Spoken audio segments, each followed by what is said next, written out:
Bonjour à tous, ici Piero San Giorgio.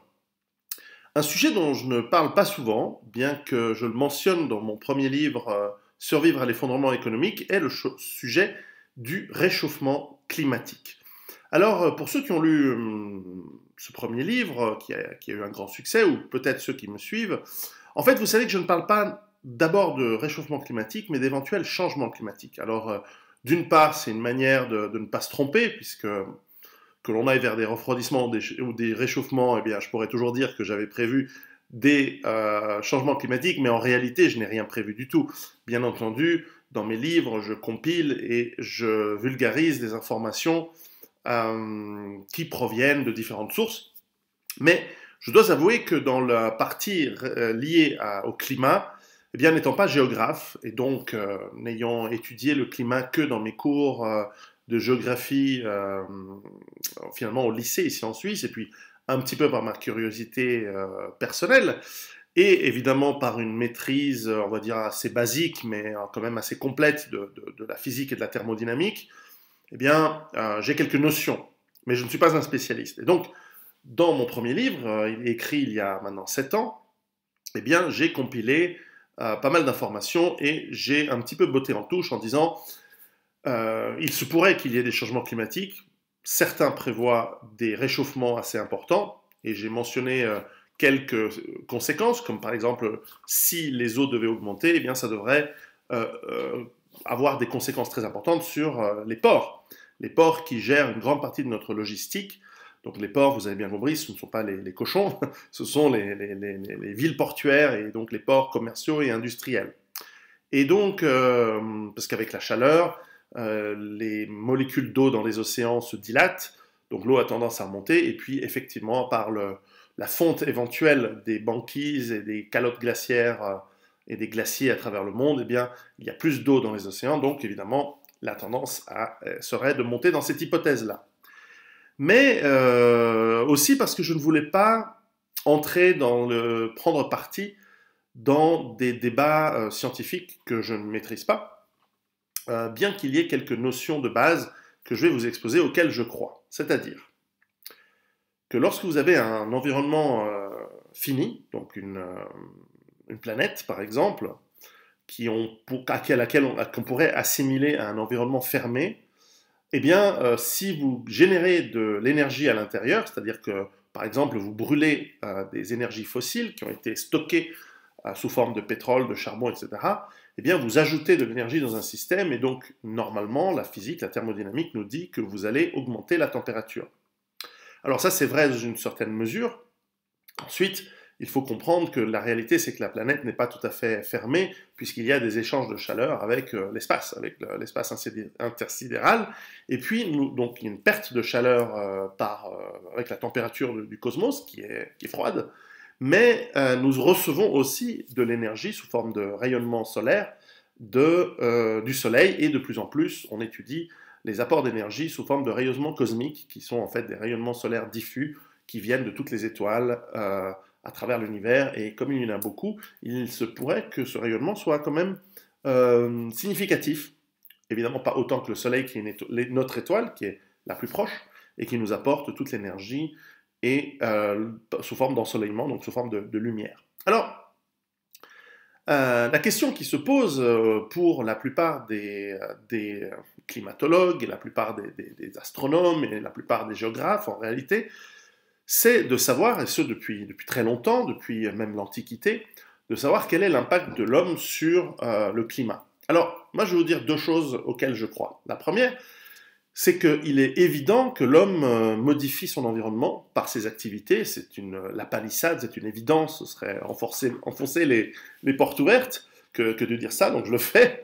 Et il est évident que lorsque l'on déboise, et ça déjà les Romains et les Grecs l'avaient remarqué, lorsqu'on déboise une forêt, eh bien, nous changeons les précipitations, nous changeons l'humidité, donc nous changeons les températures. Est-ce que cela est compensé ensuite ailleurs? Peut-être, peut-être pas. Et est-ce que ceci a une influence globale? Par définition, oui, puisque c'est fait dit papillon, chaotique, qui fait que chaque paramètre influence les autres, etc.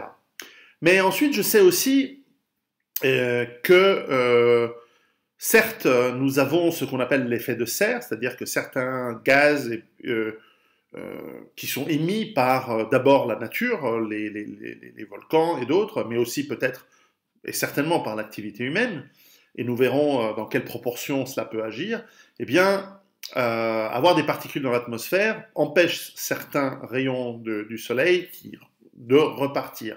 Mais en même temps, cela fait aussi une sorte d'ombre. Donc c'est difficile de comprendre quel est l'effet. Alors, là-dessus, depuis de nombreuses années, moi je suis suffisamment âgé pour me souvenir qu'à la fin des années 70 et au début des années 80, on nous parlait de risque d'ère glaciaire. Et puis vers la fin des années 80, on s'est dit non, non, non, on s'est trompé. En fait, on va vers des réchauffements climatiques. Alors moi, je voudrais dire deux choses là-dessus. La première, c'est que tout d'abord, il y a une arrogance très grande de penser que l'homme a cette capacité d'influencer le climat, qui est quelque chose de tellement complexe et de tellement énorme. La planète est gigantesque par rapport à notre capacité. Quand on sait qu'une grosse éruption volcanique du type Mont Sainte-Hélène ou Pinatubo ou d'autres, et il y en a quelques-unes par année, émettent plus de matière de gaz carbonique dans l'atmosphère que toute l'activité humaine dans une année normale, enfin aujourd'hui. Donc, soyons un petit peu humbles par rapport à ça et surtout réfléchissons à quel est l'impact effectivement des activités humaines sur le climat par rapport à des événements que nous ne maîtrisons pas, qui sont par exemple les activités volcaniques, les rayonnements solaires, les phases du soleil avec les taches solaires, etc. Tout ça, je le savais depuis que j'étais petit, parce que ce sont des choses qu'on nous apprenait à l'école à l'époque, ce sont des choses qu'on nous expliquait. Alors, là-dessus, la deuxième chose, c'est qu'il faut comprendre comment est-ce qu'on mesure le climat. Quels sont les instruments de mesure? Est-ce qu'ils sont globaux? Parce que je pense que pendant très longtemps, vous savez, par exemple, les gens qui parlent toujours d'esclavage ou de colonisation, je veux dire, les Européens n'avaient pas foutu le pied en Afrique jusqu'au milieu du 19e siècle. Hein. Donc pendant des milliers d'années, en Afrique, il n'y avait que des Africains. Et donc comme il n'y avait pas de technologie, il n'y avait pas d'instruments de mesure. Donc on n'a aucune idée de la température qu'il y avait, par exemple, en Afrique, mais aussi en Amérique latine, mais aussi en Asie, puis aussi dans les océans. Donc c'est très récent. Donc on a des informations très faibles. Et puis les carottages dans les glaces, ils sont largement, ça c'est évident, ils sont très peu fidèles, puisque lorsque les bulles d'air qui sont soi-disant emprisonnées dans les glaces, eh bien, leur composition chimique change avec la pression, avec le temps, et donc ce n'est pas du tout fidèle. Ça, c'est une évidence, c'est une escroquerie de parler des carottages pour donner une composition de l'atmosphère à l'époque. Grosse partie de l'oxygène va partir et il restera probablement beaucoup plus de CO2, qui est légèrement plus lourd, dans ces carottages. Donc il faudra biaiser, c'est forcément biaisé, donc il faudra que, et donc pour ça il faut voir si les scientifiques pondèrent à la baisse les informations qu'ils ont. Et on en parlera de pourquoi je pense que non. Et donc, il faut voir si ces instruments de mesure sont justes. Par exemple, il est très connu que les instruments qui mesurent les températures au sol sur Terre, eh bien, d'abord, ils doivent être entretenus sur plusieurs dizaines d'années. On doit faire en sorte qu'ils fonctionnent correctement, qu'ils captent les bonnes températures, que l'endroit sur lequel ils captent les températures ne soit pas modifié, que les températures autour ne soient pas modifiées. Évidemment, si tout d'un coup vous construisez une ville là où avant c'était une campagne, la température va monter du fait de l'activité de la ville. Et ça ne veut pas dire que l'atmosphère, etc., change, etc. Donc, il faut se méfier de ces mesures. Finalement, il faut aussi se méfier d'un effet qui est très humain, c'est une sorte de biais de confirmation, c'est-à-dire une manière qu'a l'être humain d'aller chercher que les informations qui arrangent des thèses préconçues. Et donc il faut une grande intégrité de la part des scientifiques, ce qui n'est pas toujours le cas, les scientifiques sont humains, ils ne sont pas plus intègres que d'autres. Et voilà où je vais en venir, je vais être tout de suite sur les deux éléments qui me chagrinent dans cette histoire, c'est qu'en réalité, vous ne pouvez pas faire confiance à un système qui est en plus étatique, enfin une organisation étatique qui est le GIEC, dont le salaire et dont le financement dépend d'États qui veulent taxer les gens et qui utilisent les résultats escomptés de ce groupement scientifique pour justifier cette taxation. Parce que c'est un peu comme si un roi demandait à ses conseillers, écoutez, je vais vous augmenter votre budget si vous me flattez. Évidemment qu'ils vont le flatter, ils ne vont pas lui dire la vérité, sinon ils n'ont pas de budget. Et donc, subconsciemment ou très consciemment, je pense qu'énormément de ces scientifiques mentent et qu'en réalité se sont mis dans une position d'être des escrocs. probablement malgré eux pour une partie. Pour d'autres, c'est parce que justement ils lisent des informations qui sont biaisées par ceux qui les recueillent. Donc je vais laisser dans le doute la bonne foi pour la plupart d'entre eux, mais d'autres sont clairement ont un intérêt, leur salaire et leur mode de vie dépend du fait d'aller dans le sens d'une théorie qui n'est pas du tout prouvée aujourd'hui, qui est celle du réchauffement climatique. Et pour ça, je voudrais vous encourager à lire un livre que j'ai trouvé très très bien écrit et très bien expliqué de Hassen Areski, Climat, mensonges et propagande, qui, très honnêtement, sans parti pris, c'est un géographe, il décrit l'historique de ces thèses de réchauffement climatique et il explique comment ces données sont capturées et, et comment ça se fait qu'il y a tellement d'erreurs qui sont ensuite recomposées de manière à aller dans le sens de ces théories et non pas de manière à montrer qu'en fait, en réalité, il n'y a pas de réchauffement notable sur le dernier siècle, qu'il n'y a que des variations tout à fait normales dans les échelles d'erreurs qui sont parfaitement maîtrisées et compréhensibles par les effets de la nature, et les dessous économiques qu'il y a derrière. C'est-à-dire qu'il y a quand même une industrie qui a intérêt à montrer, notamment les industries para-étatiques qui ont besoin de captation par l'impôt de l'argent des travailleurs, et qui pose la question de quelle est la part de l'humain, des activités humaines, dans cette éventuelle augmentation ou changement des températures. Alors, ce qui est important, en fait, le fond du problème, et ensuite je vais vous dire là où, en revanche, je pense que nous devons quand même faire attention. Le fond du problème, c'est que, comme je disais tout à l'heure, l'être humain a une arrogance et imagine qu'il peut tout modifier, et en partie c'est vrai, mais il sous-estime la puissance de la nature, la puissance de l'univers, la puissance du soleil, qui, par ses variations, peut changer notre température bien plus que nous. Et là-dessus, je voudrais Et puis il y a un deuxième élément qui est très important, c'est que il y a des dangers liés à l'environnement, si on peut dire, à l'écologie, bien plus dangereux que le réchauffement climatique. C'est-à-dire que la pollution, la destruction des écosystèmes, la destruction des espèces vivantes, elle nous impacte immédiatement, tout de suite, pas en théorie sur plusieurs années et beaucoup plus tard. Et donc, il y a besoin de faire très attention en tant qu'individu, en tant que citoyen, en tant qu'influence de nos États malveillants et également en tant qu'influence sur les entreprises. Nous pouvons changer le comportement des entreprises en choisissant ce que nous achetons d'elles ou pas. Avec notre portefeuille, nous votons de manière bien plus efficace qu'avec le bulletin de vote dans l'urne. Nous pouvons décider que telle entreprise qui détruit les environnements pour produire ses matières premières, ses productions ou ses manufactures, eh bien nous n'allons pas acheter ces produits tant qu'elle ne replante pas les arbres qu'elle détruit, tant qu'elle n'a pas des pratiques qui sont respectueuses des espèces, de l'environnement, etc.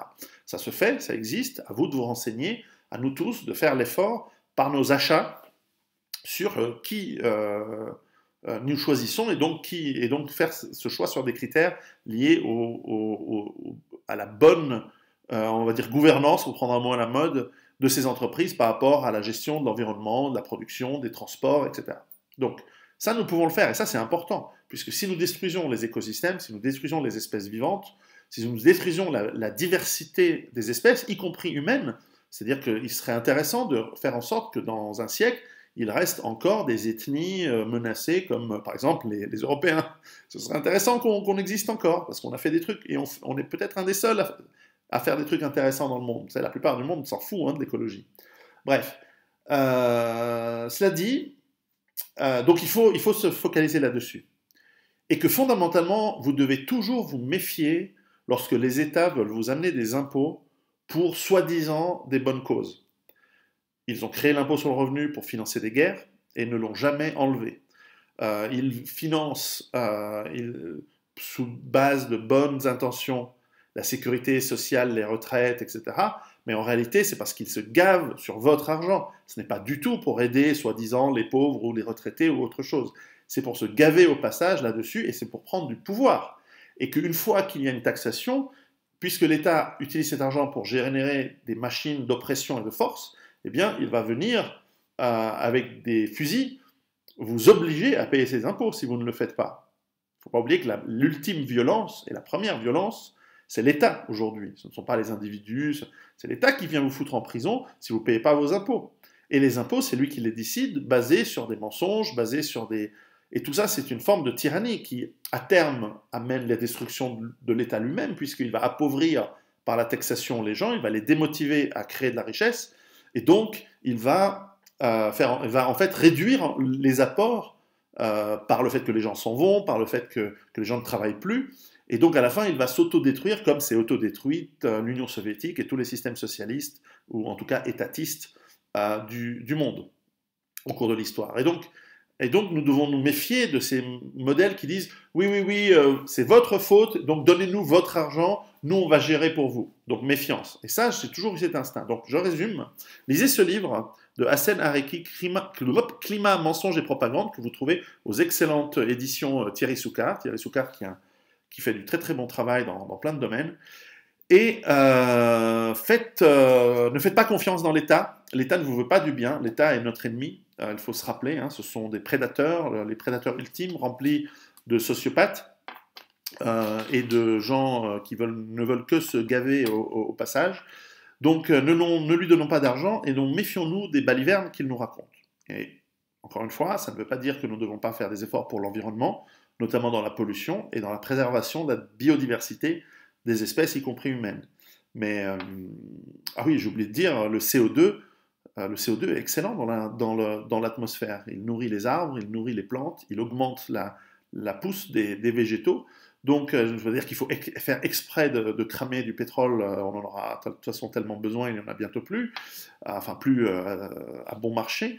Donc, ça vaut la peine de préserver nos énergies et nos réserves. Mais croire que c'est le CO2 qui va changer la température du climat, je pense que c'est en fait une connerie. Donc j'ai beaucoup oscillé dans mes opinions ces dernières années. Je suis passé par être un peu sceptique dans un sens, puis ensuite dans l'autre. Alors aujourd'hui, je suis très sceptique dans le fait sur le changement climatique. Alors, ah oui, j'aurais dû commencer par ça en fait. La raison pour laquelle je vous fais cette vidéo, et ensuite je vais donner qu'est-ce que ça impacte pour nous au niveau de la préparation et de la survie en général, c'est que j'avais vu une vidéo récemment d'un chercheur de l'université de l'Arizona, Guy McPherson, qui nous expliquait que, selon lui, en fonction des données qu'il lisait, alors là aussi, est-ce qu'il voit les bonnes données, est-ce qu'il lit les bonnes données, est-ce qu'il allait vérifier que ces données sont justes? Alors on peut imaginer que non, donc on peut lui laisser le fait d'être de bonne foi. Il nous dit que le réchauffement du climat, en fait, il est déjà aujourd'hui de plusieurs degrés au niveau global, de plus de 2 degrés, ce qui me semble être pas du tout ce que montre même le GIEC, sur lequel on peut émettre des doutes quant à l'intégrité et à l'honnêteté. Eh bien, même le consensus des gens qui touchent du fric de la part des États qui demandent des résultats qui vont dans le sens qu'ils demandent, eh bien, même eux donnent une augmentation du climat aujourd'hui par rapport au début du siècle de 0,79, je crois, sauf erreur, degrés centigrades. Donc déjà, je ne sais pas où il va chercher ces 2 ou 3 degrés. Et en gros, ce qu'il dit, c'est que à partir du moment où le climat augmenterait, et déjà le journaliste activiste écologique qui est très intéressant, Georges Monbiot, au début des années 2000, avait parlé de 6 degrés comme étant la limite ultime au-delà de laquelle il y a des processus de retour, comment dire, des processus qui s'auto-alimentent de création de gaz d'effet de serre par le fait qu'à partir d'une certaine température, le pôle, surtout au pôle Nord, la calotte glaciaire disparaît, et donc à ce moment-là, il y a un effet de réchauffement rapide de l'eau, ce qui est vrai si ça arrivait. Mais en tout cas, dans son livre, Hassen Hareki nous explique qu'il n'y a rien qui prouve que l'épaisseur des glaces ne soit réellement plus faible aujourd'hui que dans le passé, bien qu'elle soit peut-être moins étendue. C'est possible. Mais en gros, on nous dit que si la température dépasse un certain seuil, il commence à y avoir du dégazage, c'est-à-dire que le gaz naturel, essentiellement du méthane, qui est prisonnier dans les toundras et dans le permafrost, dans le cercle, autour du cercle polaire, donc dans le nord de la Sibérie, dans le nord du Canada, etc., eh bien à ce moment-là, par le fait du réchauffement, ce gaz sort de la Terre, et lui, effectivement, le méthane fait beaucoup plus d'effet de serre que le CO2. Et à ce moment-là, la température de la planète augmenterait très rapidement et de manière autonome, puisque ce réchauffement amène en théorie, plus de méthane qui fait encore plus d'effet de serre et donc encore plus de réchauffement. Bon, alors si c'est vrai, et on peut aussi penser que ça ne marchera pas comme ça, puisqu'il y a des effets régulateurs et il y a des effets où tout d'un coup, par le changement des températures, des courants marins ou des courants de vent changent, et donc tout d'un coup il y a des vagues de froid qui tout d'un coup sont possibles là où elles ne l'étaient pas avant, et on peut avoir en fait au contraire une accélération de phénomènes peut-être qui vont complètement à l'opposé, qui iraient vers des glaciations. Glaciation vers laquelle on va de toute façon statistiquement, euh, puisque nous avons passé 12 000 ans depuis la dernière glaciation, et qu'en général entre 12 et 16 000 ans, chaque 12 et 16 000 ans, en tout cas ces 100 000 dernières années, il y a des glaciations, en tout cas ici dans l'hémisphère nord. Donc nous verrons bien de toute façon dans plusieurs milliers d'années, mais comme on n'est pas là, c'est pas trop grave. En revanche, donc voilà, donc on nous parle de ces 6 degrés. Et Guy McPherson nous dit, ce processus est en marche maintenant, et il nous reste que quelques mois à vivre, puisque à partir d'une certaine température, plus rien ne pousse, et les êtres humains ne savent pas s'adapter. Et lui prévoit une extinction par ce changement du climat qui est exagérée. Alors moi, je n'y crois pas du tout hein, à cette thèse-là. Je pense elle est exagérée, elle est fantaisiste. J'ai un peu étudié le truc parce que ça m'a interpellé. Et je pense qu'en fait, il essaye de nous rendre sensibles à cette problématique sur laquelle je doute même de plus en plus sur le fond, puisque les données, à mon avis, sont fausses. Elles ne sont pas du tout saisies correctement. En tout cas, selon ce que j'étudie et selon ce que je lis. Et donc, ce Guy McPherson nous parle de cette catastrophe imminente qui serait dans quelques mois, c'est-à-dire dans les 2 ou 3 ans. Et j'y crois pas. Et j'y crois pas, et lui dit que ce sera la fin de l'humanité. Et même si ça devait arriver, je pense qu'il sous-estime l'ingéniosité, en tout cas de petits groupes humains qui seraient capables de vivre dans l'espace de manière autonome. En tout cas, il y aura toujours quelques dizaines de milliers d'humains qui pourraient trouver sous terre ou dans l'espace des moyens de s'en sortir, mais bon, ça c'est un autre sujet. En tout cas, je ne crois pas du tout qu'on arrive à des catastrophes climatiques. De même que par exemple l'augmentation de la chaleur, en fait on voit que c'est quand il fait plutôt froid que les tempêtes ont tendance à devenir plus puissantes et plus grandes. Mais enfin bref, encore une fois, je dis ça en étant la synthèse de livres que j'ai lus et non pas en étant géographe, donc si ça se trouve je me trompe. Encore une fois, et comme toujours, pensez par vous-même, réfléchissez par vous-même, et voyez un petit peu ce qui est possible d'en tirer comme conclusion. Quoi qu'il en soit, dans notre préparation, ce n'est pas tellement le fait qu'il fasse plus froid ou plus chaud qui compte, à moins qu'on soit justement agriculteur, et à ce moment-là, eh bien, il faut savoir s'adapter, il faut savoir avoir des redondances en cas de trop de pluie ou en cas de pas assez de pluie. Il faut savoir avoir des graines de différentes qualités, de différentes résistances pour nous adapter à des éventuels changements de climat, même temporaires, même sur quelques mois ou sur quelques années. De toute façon, les années de sécheresse ou les hivers très froids, ou même les étés pourris, il y en a toujours eu, et il y en a régulièrement.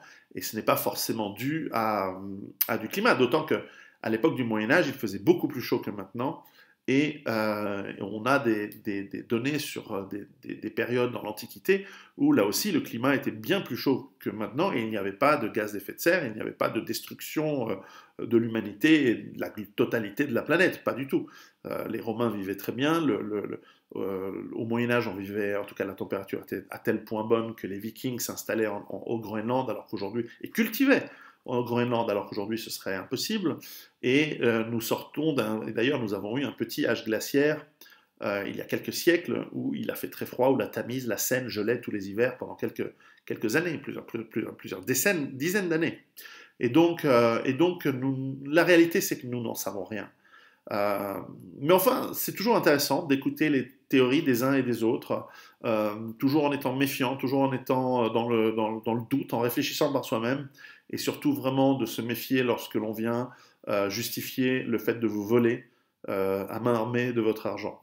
Voilà. Donc réfléchissez par vous-même, et je vous encourage le livre de Hassen Arzeki, Climat, mensonge et propagande, et à très bientôt.